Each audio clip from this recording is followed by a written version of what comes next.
आज एक ऐसा वाकया जो इस्लामाबाद में हुआ है, जिस बच्चे की असमत दरी हुई है, उसको पेड़ से लटका दिया गया। अभी यही गम नहीं भूल रहा है, अफसरदा है इस बात पर कि ऐसा वाकया इस्लामाबाद में हुआ। लेकिन मैं समझता हूँ ये जो एनडी के इस बेटे के साथ हुआ है, कराची के बेटे के साथ हुआ है, मैं ये समझता हूँ कि अब ये बंद हो जाना चाहिए।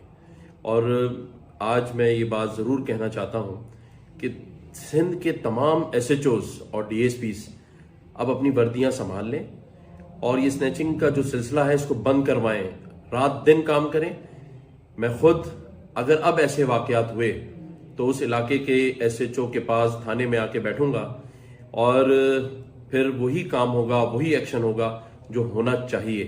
तो मेरी रिक्वेस्ट है सिंध के तमाम SHOs और DSP से कि वो अपनी वर्दियां उठाएं और इलाकों में निकल जाएं और वो परफॉर्मेंस दें जो कि कराची और सिंध की आवाम चाहती है। और अगर ऐसा नहीं हुआ, मैं 48 आवर्स का टाइम दे रहा हूं तमाम SHOs को कि वो अपना तमाम किबला दुरुस्त करें। IG सिंध बहुत अच्छे आदमी हैं, नेक नियत आदमी हैं, ईमानदार आदमी हैं। मैं उनसे भी रिक्वेस्ट करूंगा कि वो भी अपने तमाम नीचे SHOs को, SSPs और DIGs को कहें कि इस स्नैचिंग के अजाब से शहर कराची के लोगों की जान छुड़ाएं, सिंध के लोगों की जान छुड़ाएं। शुक्रिया। बहुत शुक्रिया, बहुत शुक्रिया।